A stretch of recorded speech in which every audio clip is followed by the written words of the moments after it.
Hello students, welcome to our class 10 plus 2 economics. My name is Manit from Adre Senior Secondary School खाईसरगढ़। हम 10 plus 2 economics का third chapter कर रहे थे। उसमें हमारे पास क्या था, प्रोडक्शन एंड कॉस्ट के बारे में था। तो अब इसका हम सेकंड पार्ट करते हैं। उसमें हमारे पास क्या आ जाएगा, औसत लागत आ जाएगी। क्या आ जाएगी, एवरेज कॉस्ट। इसको इंग्लिश में बोलेंगे एवरेज कॉस्ट। तो एवरेज कॉस्ट होती क्या है, जो हमारे पास टोटल प्रोडक्शन होता है उसकी पर यूनिट जो कॉस्ट आती है वो हमारे पास क्या आ जाएगी, औसत लागत आ जाएगी। ठीक है, तो इस एवरेज कॉस्ट का फार्मूला क्या हो जाएगा, टोटल कॉस्ट अपॉन में टोटल आउटपुट। ठीक है, टोटल कॉस्ट है, उसको टोटल आउटपुट से हम जितना उत्पादन हमारे पास हो उसे डिवाइड कर दे, हमारे पास क्या आ जाएगा, एवरेज कॉस्ट आ जाएगा। अब इसके अंदर पार्ट आ जाएंगे। पहला आ जाए हमारे पास औसत स्थिर लागत और एक आ जाएगा औसत परिवर्तनशील लागत। तो औसत स्थिर लागत मतलब एवरेज फिक्स कॉस्ट क्या हो गया, इसमें क्या लेंगे, टोटल फिक्स कॉस्ट अपॉन में टोटल आउटपुट। तो इसमें हमारे पास क्या आ जाएगा, एवरेज फिक्स कॉस्ट आ जाएगा। ठीक है, दूसरा हमारे पास होगा औसत परिवर्तनशील लागत।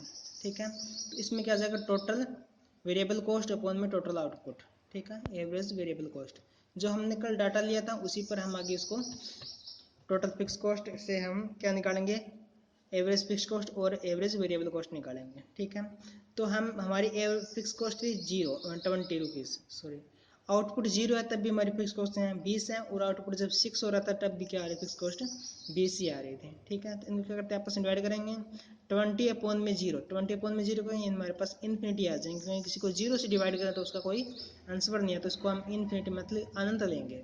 ठीक है, फिर 20 अपॉन में 1 20 आ जाएगा, फिर 20 अपॉन में 2 10 आ जाएगा। ऐसे हमारे पास 20 अपॉन में 5 4 और 20 अपॉन में 6 क्या आ जाएगा, 3.3 आ जाएगा।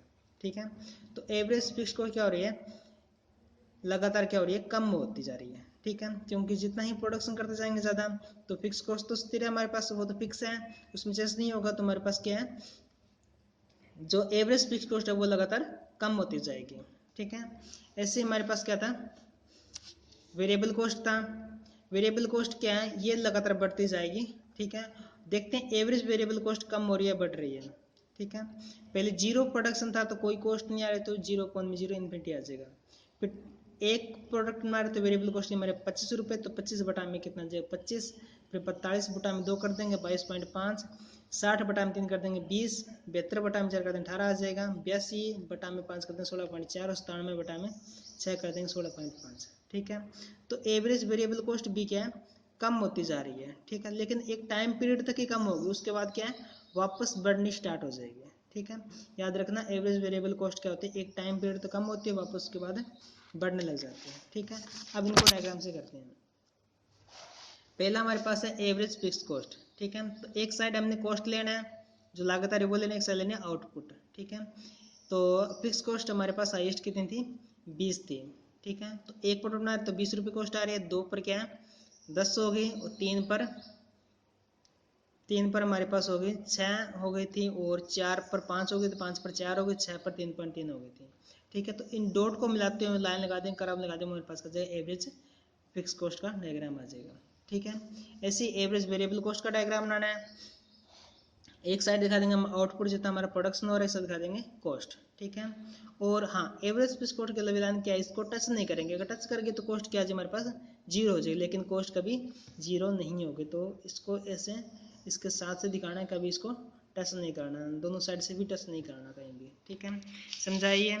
अब एवरेज वेरिएबल कॉस्ट, जब एक प्रोडक्ट बना रहे तो 25 रुपये आ रही थी एवरेज वेरिएबल कॉस्ट, 2 प्रोडक्ट है तो हमारी कॉस्ट आ रही थी 45 रुपये, 45 बटा में 2 करेंगे 22.5। ठीक है, तो इस तरह से लगातार कम होती जाएगी, लेकिन टाइम पीरियड के बाद वापस एवरेज वेरिएबल कॉस्ट बढ़नी स्टार्ट हो जाएगी।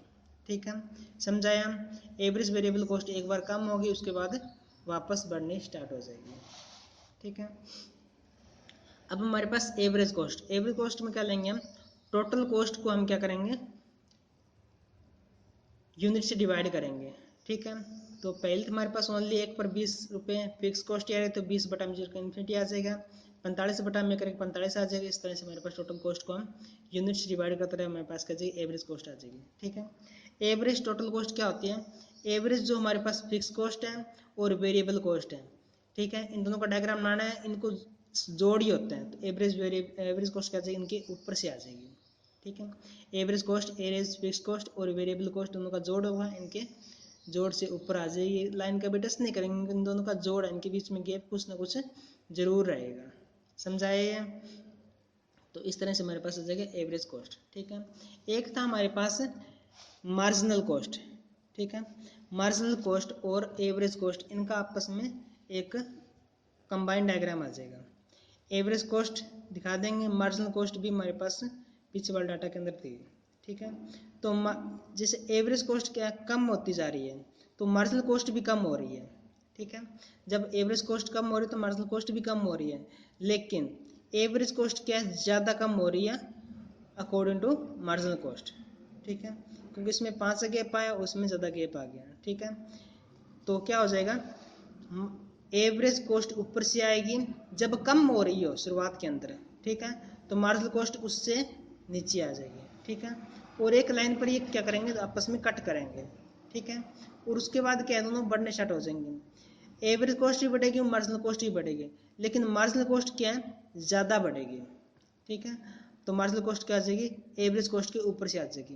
पहले तो क्या होगा, एवरेज कॉस्ट ऊपर होगी, मार्जिनल कॉस्ट नीचे होगी। जब घट रही होगी तो मार्जिनल कॉस्ट ज़्यादा घटेगी, एवरेज कॉस्ट उससे कम घटेगी, और जब बढ़ रही होगी तब भी मार्जिनल कॉस्ट ज़्यादा बढ़ेगी, एवरेज कॉस्ट उससे कम बढ़ेगी। ठीक है, समझाइए ये? तो ये था हमारे पास औसत लागत का कॉन्सेप्ट। ठीक है, इसमें हमारे पास क्या था, औसत लागत आया था, औसत स्थिर लागत आया था, और औसत परिवर्तनशील लागत आया था। ठीक है, और उसके साथ एवरेज कॉस्ट और मार्जिनल कॉस्ट का कंबाइन हमारे पास डायग्राम आया था। ठीक है, समझाइए? आज के लिए इतना ही। Thank you, have a nice day.